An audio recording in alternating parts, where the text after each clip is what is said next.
Okay, hello everybody, and thanks very much for coming along to the first of our workshops on race and transimperialism. My name is Fionnuala Jalan and I chair the Digital Events Committee that is running a number of events over the last couple of months to help continue create our sense of community and to continue our interactions with each other as we continue to live in our dispersed worlds and cut off worlds from each other. I think it's quite ironic that our speaker today, Megan Kuster, is from my own university, University College Dublin, but we actually haven't really met in person because of the nature of this pandemic. So we have a virtual relationship. But I'll talk about Megan in a minute. But first, I'd like to give a little bit of context to this workshop, which we're doing today. This is the first of a series that we're going to be running through next autumn. And Megan very kindly agreed to kick off early so that we would have some continuity from our event that we had in January on race and transimperialism, which was our first session, which asked us to think about questions around the archive, around the material we're not reading, about new methodologies that we need to incorporate when we consider periodical studies from a race and transimperial perspective. And we had three fantastic speakers, Priti Joshi, Caroline Bressy and Candace Ward, who spoke to us about, Caroline spoke about surfacing black and brown bodies in the digital archive. Priti spoke to us about ephemerality in the archive in the Indian press, and Candace Ward on the Jamaican Watchman and the Free People of Colour press in Jamaica in the 19th century. So these kind of presentations spurred on the idea that we might have more focused workshops on individual periodical titles.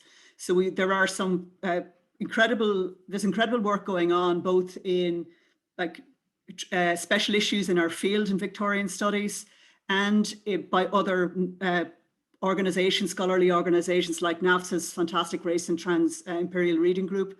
And they focus on broader questions around Victorian studies and methodologies and questions around language, questions around our archive and questions around our geographies and temporalities and spatialities of the 19th century.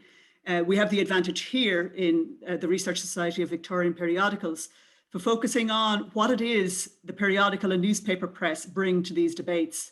So it is a different kind of focus while drawing on some similar theoretical and methodological approaches. And I would suggest that the periodical press offers a particular form of empire, to use that phrase, Nathan Hensley, I think, who's written brilliantly about that in relation to other forms other than the newspaper and periodical press. We might think about what it is the periodical press does as a form of empire, how it enacts imperial modes and methodologies and violences, how it is a structure of feeling that is both systemic and embodied, as Lauren Goodland has put it about her Victorian geopolitical aesthetic, as she's argued about. So I think the periodical and newspaper in these contexts adds something considerable to the debate about global Victorian studies, about the space and the time of empire, specifically because as periodical studies specialists, we look a lot at spatiality and temporality in our forms as a matter of course. So bringing those kind of periodical studies methodologies to intersect with questions of space and time under the new pressure, positive pressure that's being put on our understanding of what the empire is and what the empire does, offers us, I think, really opening up in periodical studies to new ways of thinking about both our canons and our methodologies, obviously rejecting, as I do, all notions of canon, but we have to work with them. So I suppose some of the things that we might think about is the kind of inter-constitutive relations, as Banerjee puts it, that are integral to the idea of the trans-imperial, that it's much more about multidirectionality, much more complex circulations of print culture, rather than any kind of metropole and extremes of geographies of space, or rather than any kind of those solid tectonic kind of shifts of centers and peripheries, that all of those things are put under pressure in this way. And we use the term trans-imperial rather than anything like decolonizing, because as we've learned from Tuck and Yang's 2012 kind of really provocative paper on this, decolonizing is not a metaphor. And we're not using it in any of our titles for these reasons. So that's another thing for us to be thinking about, I suppose. So that's enough from me. I'd like to get on to talk to our speaker today, Dr. Megan Kuster. Megan is a European Research Council postdoctoral fellow in the Southern Hem Project in the School of English Drama and Film at University College Dublin.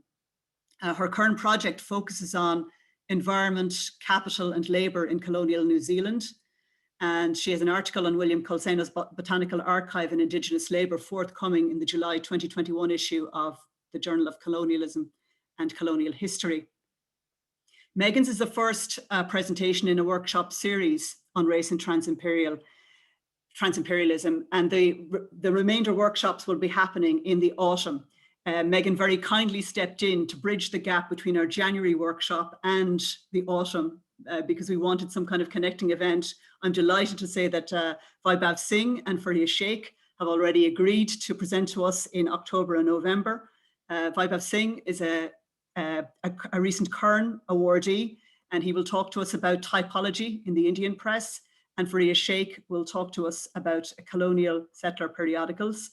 And we're waiting for confirmation of another speaker. But I would encourage anybody here to email me if you have any suggestions whatsoever.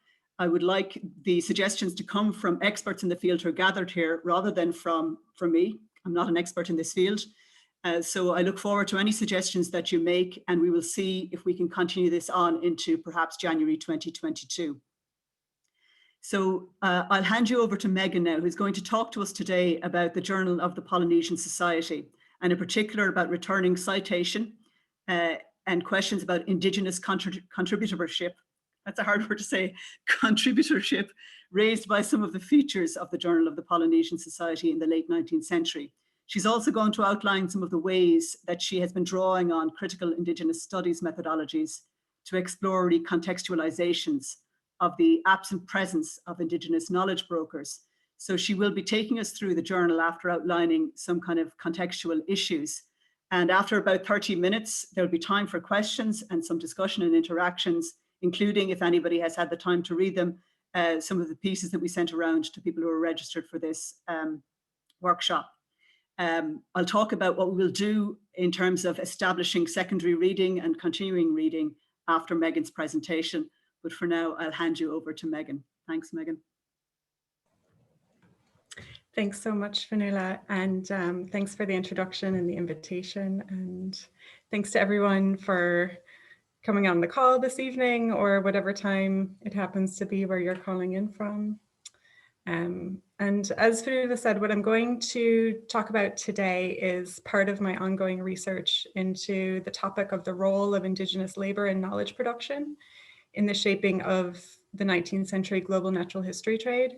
So I'm going to outline three concepts that I'm using to do that, and they touch on periodicals in and out, and then I'll move into specifically speaking directly about the Journal of the Polynesian Society and some of its features and these three conceptual issues.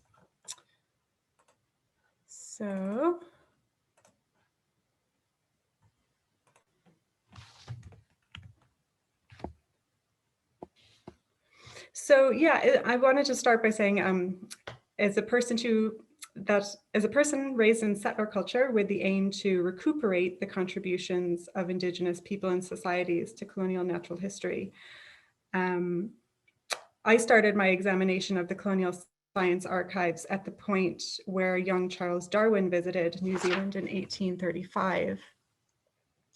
Well, the HMS Beagle was anchored in the Bay of Islands off the northeast coast of the North Island. Darwin spent several days adding to his collection of plant, animal, and fossil specimens, which he later used to develop his theory of descent with modification through natural selection. On the stop of the Beagle's voyage, Darwin also briefly met William Colenso. At this point, Colenso was a Church Missionary Society printer and an avid naturalist with a keen interest in plants. Colenso would remain in colonial New Zealand until he died in 1899, but at the time of his meeting with Darwin, he had been in the islands for 12 months. Colenso and Darwin went on to maintain their connection through intermediary correspondence, particularly through the Royal Botanic Gardens Kew directors, William Jackson Hooker, and then Joseph Dalton Hooker. William Jackson Hooker elevated Colenso's work as a New Zealand natural history collector above other naturalists and professional scientists. In the introduction to one of Colenso's articles entitled "The Journal of a Naturalist in Some Little-Known Parts of New Zealand," which was published in the third volume of the London Journal of Botany in 1844, it was a curated version of his 6-month joint missionary collecting expedition that happened in 1841 and 1842. In the introduction to this article, Hooker wrote that Colenso was deserving of quote unquote particular mention for his contributions to New Zealand botany and natural history. And Hooker enumerated Colenso's many advantages as a collector, including, and this is a quote, his continued residence in the islands, his entire familiarity with the language, his acquaintance with the character of the Aborigines, his influence as one of the most energetic of the Church Missionary Society, his liberality and hospitality to visitors, and his frequent journeys. So Hooker's remarks about Colenso's familiarity with Te Reo Maori and Maori culture suggested that the article printed in the Journal of London Botany might contain some details about Colenso's interactions with Maori people and societies from his 1841-1842 expedition. When I read the article, however, what I found were empty landscapes, very infrequent and vague passing mentions of encounters with Indigenous people, and Colenso's self-fashioning of his botanical collector vocation in an explorer style, replete with many of the conventions of the romantic sublime, and very much an example of what Mary Louise Pratt has discussed in terms of the sentimental hero figure, at the center of his own story, one who faces an epic series of trials and challenges. And this was curious considering Hooker's remarks, which praised Colenso, particularly for his familiarity with Maori culture, but also it wasn't unexpected given the inherent bias of the colonial archive. The key problem of the archive's bias has been discussed by several scholars, including Anne Laura Stoller, whose ethnography of the archive traced the logic of the colonial archive to show how archives reveal more about the structures of the colonial powers who maintain them than they do about the subjects of the records. One manifestation of the inherent bias of the colonial archives is the subordination of Indigenous knowledge placed in juxtaposition to Western knowledge.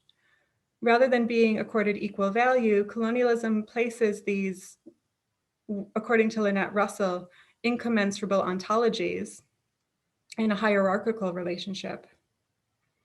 As a result of the submergence of Indigenous agents and knowledges by the archival authority, is what some scholars, including Tracy Benvenue-Amar and Alice Topanga Somerville, have variously termed the fragmentation or the thinly veiled, the partial visibility, and the feather lightness of records of Indigenous lives that are quote unquote virtually unrelatable.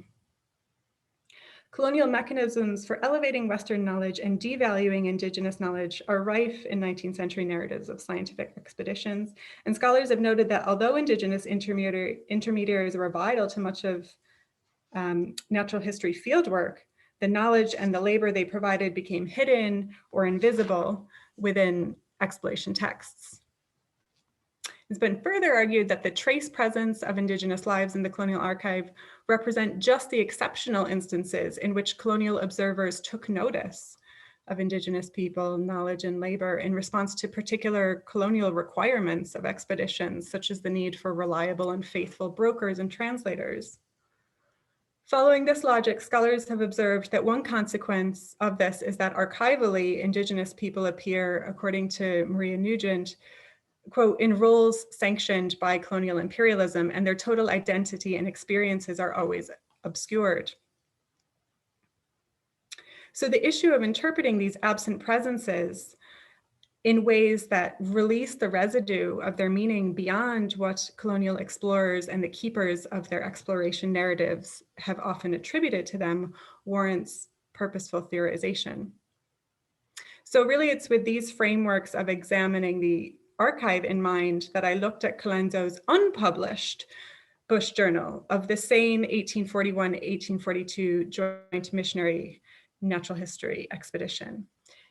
And what I found in the semi-private bush journal that Colenso kept while on the expedition is that the journal actually contained numerous and yet highly fragmented details about Colenso's interactions with Indigenous peoples and society while on his collecting expedition. The journal contained Colenso's perceptions of Indigenous guides and the Indigenous guide network that led him through the bush. And it was partly a record of Colenso's frequent failed attempts to engage intermediaries as guides and porters. Colenso's field journal also contained details about how Indigenous guide labor was valued and how various articles, including monetary currency, were exchanged for Indigenous labor. Also in the field journal, there were instances of Indigenous people traveling with Colenso's expedition as a way of fulfilling Indigenous cultural practices that had nothing whatsoever to do with botanical fieldwork or Christian faith. In short, my reading of these two textual accounts of the expedition, one in the published Journal of London Botany and the other unpublished account in the Bush Journal, suggested that the Indigenous knowledge brokers upon whose expertise Colenso's expedition relied were documented with more frequency and specificity in the unpublished field journal compared to the published account. In the course of printing the account for the publication in the London Journal of Botany, almost all of the Indigenous intermediaries had been deleted. For scholars of race and imperialism, this process of comparing published scientific periodical accounts with unpublished private or semi-private sources provides a way of conceptualizing the absent presences of Indigenous people and societies in 19th century science writing, because it helps to explain the implications of racial hierarchies in the production of colonial science. So all of this is the topic of my paper that's coming out in July. And in case anyone is interested, I can pop a copy of the proofs when I get them into the reading folder that Fanu's created. And with this background, I'll now get closer to the Journal of the Polynesian Society. So it's difficult to study 19th century colonial New Zealand, or indeed 19th century natural history, without meeting the giant flightless moa. In the early 19th century, fossils had just been newly theorized as relics of extinct species. In 1796, Cuvier presented fossil evidence for the reality of extinction in two key papers, one based on comparisons of mammoth fossils and African and Indian elephant skeletons, and the second based on a comparison of sloth skulls. One of the most influential promoters of Cuvier's ideas, including Cuvier's theorization that natural catastrophe was the cause of animal extinctions and that there was no evidence of evolution. One of his most influential promoters was Richard Owen, the paleontologist at the Royal College of Surgeons of England. And Owen obviously was a key figure in the Moa archive and among one of Colenso's earliest correspondents on the topic of the Moa. James Bellick has referred to the Moa as, quote, the glamour birds of New Zealand prehistory, capturing something of the Moa's associated flashiness. Indeed, the far-reaching allure of charismatic megafauna found a unique expression in the astonishing Moa in the second half of the 19th century, when the bird was a fashionable topic in the scientific and popular press. In the first 40 volumes of the Transactions and Proceedings of the New Zealand Institute, the Moa featured in 36% of ornithological papers. Moas were interesting to 19th century European collectors and audiences, not just because the giant flightless birds came from a distant place. The colossal scale of Moa hunting suggested by kill sites was comparable with the iconic bison middens of the Great Plains in North America, and there were unanswered questions as to whether any Moa still walked in the remote interior of the islands. The convergence of these factors placed Moa knowledge production within the wider context of intense debates about the role of extinction in the process of evolution following the publication of Charles Darwin's On the Origin of Species in 1859. While 19th century geology and historical geography offered some ways of measuring deep historical time, there was insufficient stratigraphical and paleogeographical evidence from the rock layers and physical landscape features to adequately test theories of Moa evolution and extinction.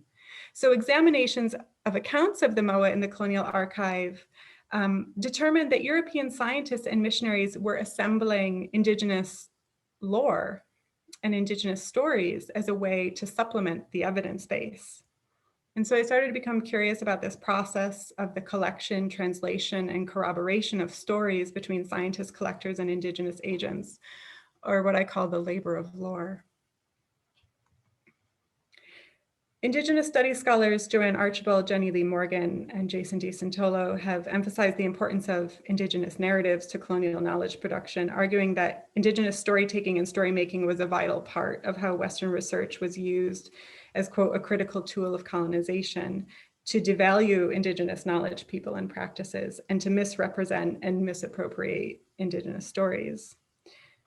From this perspective, 19th century colonial science, with an objective facade of research and an assumed position of racial superiority, sometimes with benevolent intent on the part of the researcher, was the acquisitive product of scientists and collectors, the story takers and story makers.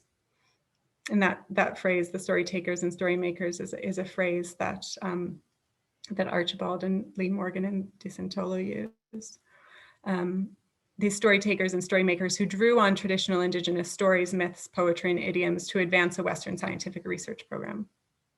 Walter Mignolo, quoting Pauline Hatonji, make the point that scientific designs created by the first world have historically depended on the third world, not only for natural resources, but also for data and, quote, the extortion of secrets and other useful information to be processed in the laboratories, literal laboratories in the natural sciences, metaphorical laboratories in the social sciences. So in exploring the labor of lore, I consciously seek to avoid repeating colonialist debates about the reliability of Indigenous stories. Instead, I aim to trace Indigenous labor and knowledge production in the colonial MOA archive by holding in tension, on one hand, Colenso's ability to bridge traditional knowledge and imperial desires for natural history information, with, on the other hand, insights from critical Indigenous studies about storytaking and storymaking in Western research. While many specific assertions of traditional Maori stories were challenged in the 19th century, the consensus of European scientists and missionaries in the face of insufficient data from other sources of measuring deep time was that traditional Indigenous stories could be a reliable and independent source of evidence if the stories had been collected by credible scientists. Indigenous lore was increasingly scrutinized through discourses of race, and Indigenous labor increasingly marginalized in natural history records, again resulting in severely fragmented archival sources. But understanding something of the processes involved in collecting Indigenous MOA lore at different times over the course of the century is vital to comprehending and recontextualizing the changing patterns of citation as it appears in the periodical press and elsewhere of Indigenous knowledge brokers in the colonial archive. So among the main conventions of scientific papers describing the MOA were exacting descriptions of bones and general narrative accounts of the circumstances under which they had been discovered. The papers published in science periodicals make it clear that the key scientists who worked on MOA were supported by a suite of field workers, and that Indigenous stories about the MOA played a vital role in the construction of scientific theories about the MOA and about human civilization. My conceptualization of the differences between the frequency and detail of the absent presence of Indigenous lives in published compared to unpublished accounts of scientific expedition is helpful here again for understanding something about the labor of lore in the MOA archive. In natural science periodicals, the relatively abundant citations of colonialists who peripherally assisted in MOA knowledge production contrasts with the scarce mention of Indigenous labor and knowledge.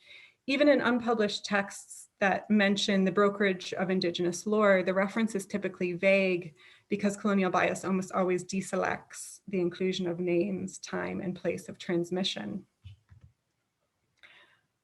The most interesting fragment of Indigenous MOA lore in Colenso's archive appears in a diary entry from the 24th of December, 1841, recorded on a missionary trip. And Colenso wrote, "Moa at Te Waiti, seen by Nahe Imua, killed men by treading them down with his feet and lived on Hau." Nahe could be a reference to the well-known chief of the Ngati Maru tribe, Hawani Nahe, who lived near Te Waiti. If so, this incident may shed light on the early part of Nahe's life, because although Nahe became known for his important role in collecting Maori stories, his contemporary biographers suggest that this work began in the 1850s, almost a decade after Colenso's diary entry. Colenso didn't record any payments or exchanges for natural history information on this particular missionary trip where he makes this remark about the MOA, and the moa having been seen by Nahe. But Nahe's biographer writes that White fused, the civil servant and linguist John White fused some of Nahe's translated and unacknowledged text into his 1888 book, The Ancient History of the Maori, and that Nahe complained to S. Percy Smith that White had twisted Nahe's account. And later in 1894, two pieces attributed to Hoani Nahe were published in different issues of the Journal of the Polynesian Society, where Nahe was a corresponding member. So I'm going to stop my screen share here and start to reshare again. Oops. Start to screen share the actual, the digital copy of the Journal of the Polynesian Society. So the earlier piece written by Nahe, entitled Maori Tangata Maori, was published in volume 3, issue 1, and it ran over 8 pages, printed first in Te Reo, followed by an English translation attributed to Nahe.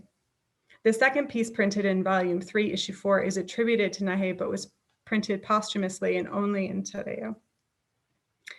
In addition to tracing how moa bones were circulated as commodities among various colonial metropolitan museums, the quarterly periodical, The Journal of the Polynesian Society, is another good site for exploring how European scientists and missionaries were assembling Indigenous lore, and not just moa lore, as a way to supplement the scientific evidence base.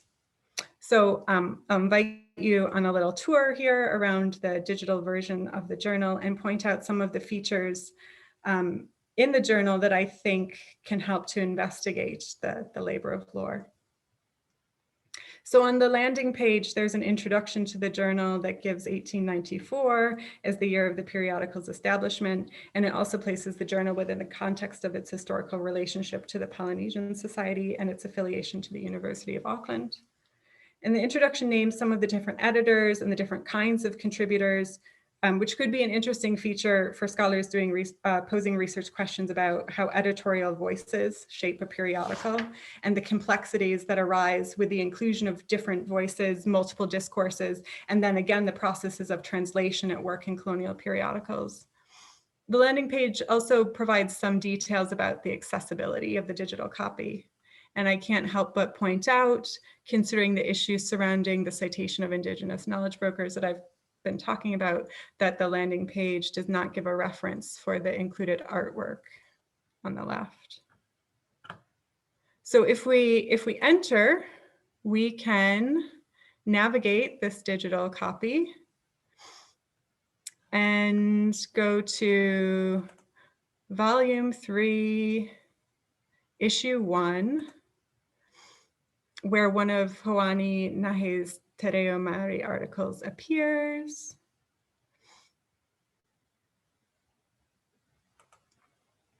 And this one is on the topic of the origin of the word Maori. And someone with language skills, I see Nikki Hessel is on the call. Someone with language skills, which is not me, I admit, could examine the relationships between the typography and orthography, which would be really interesting because you can see the way the journal's been digitized. You can also click in to see photos of the page as well as the other reproduction that's provided. And you can see in the photographs the actual typography that's used.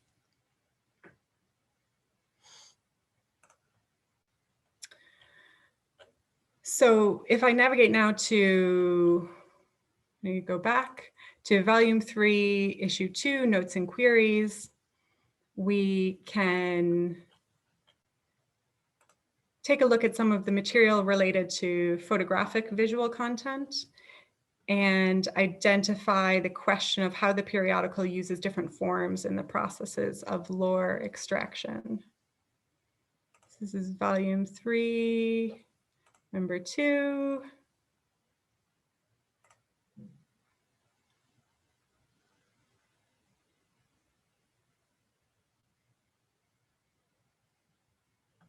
So if we scroll down the page a little bit, we see text arranged in different ways, references and footnotes, and eventually a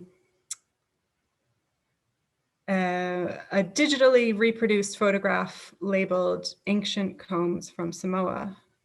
And the way the journal has been digitized, we can actually click into the photograph and navigate a large image view, which is reproduced clearly and shows some of the details of the combs, which, you know, at least at this point is thrice mediated from artifact to photograph, from photograph to reproduction in the print journal, and then from the print journal to the digital copy. So the reference,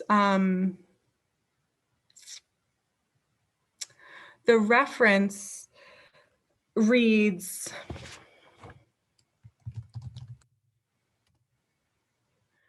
the reference here is, according to promise, we reproduce in this number of the journal a picture of ancient Samoan combs sent to us by Mr. F.W. Christian. See note 50, volume 3, page 52, editors. So if you'll bear with me, we can, you know, the way it's been digitized, you can actually like really quickly navigate there. So if we go to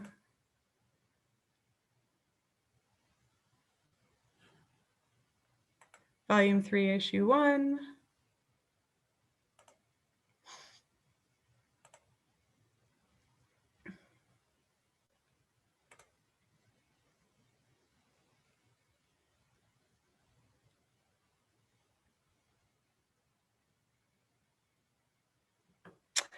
Note 50.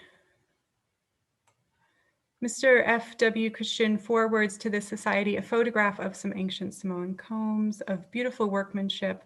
These combs were highly valued and handed down as heirlooms. We hope to reproduce pictures of them later on. Mr. Christian remarks, quote, the design of these combs recalls the emblems of Cybele and Astroloth worship, the turret and horned or crescent moon, one of those surprising witnesses which show unmistakable traces of Semitic or Kushite influence brought by the Polynesians from their ancient home in Asia. So the journal was also very much part of this early ethnographic process as well. And the comment here indicates some of the extractive processes of the labor of lore, is how I would, one way I would read it. The remark notes that the combs were highly valued and handed down as heirlooms, but there's no reference to individuals, communities, or artists associated with the combs or the photograph. And there's no description of how the contributor received the photograph of the combs in either of the traces that we can move through. So these are really just some initial thoughts about the Journal of the Polynesian Society. But I arrived at the Journal of the Polynesian Society to trace Hoani Nahe, who was mentioned by name in Colenso's diary as the person from whom he had heard about the Moa. And it appears to be the only reference to Nahe in Colenso's archive. But on arrival to the journal, I was met with an absolute proliferation of features and content that are related to the theme of the labor of lore, which is the term I'm using to describe how the extraction of Indigenous knowledge in colonial collecting and the translation and corroboration of stories between scientists, collectors, and Indigenous agents worked. So I want to close by suggesting that these two ideas about the labor of lore and the different flavors of absent presence, or the different frequencies and specificities of the appearance of Indigenous lives in published compared to unpublished texts, including in periodicals, can contribute something to recent debates about the debates about decolonizing everything, because in both cases, both ideas suggest that textual sources are necessary but insufficient to do the work to repair the structural injustices that remain as part of the collective colonial inheritance. Both ideas argue in favor of one of the calls from the community of scholars interested in decolonizing science museums, the call to expand the definition of the colonial archive to include not just published texts, but also crucially non-textual material sources, including plant and animal specimens, colonial artifacts, and collecting equipment, for example.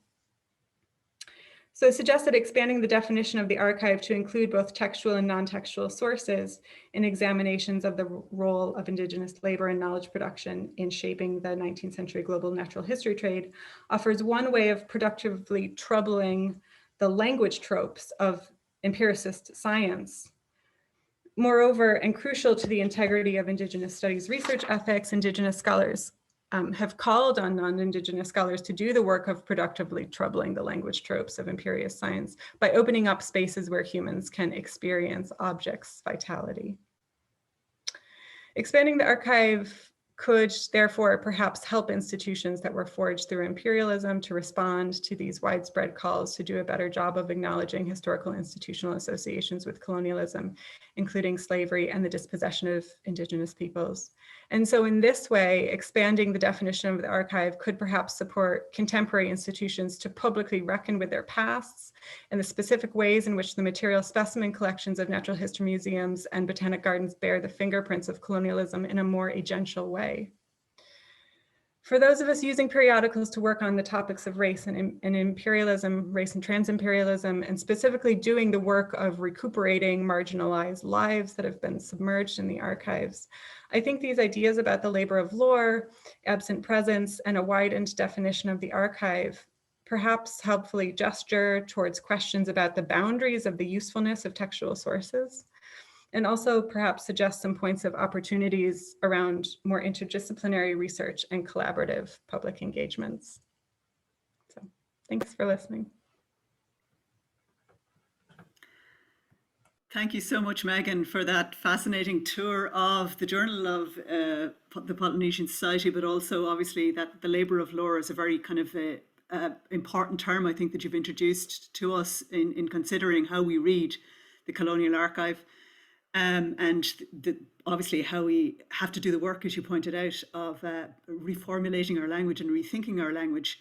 The recording is now going to stop. And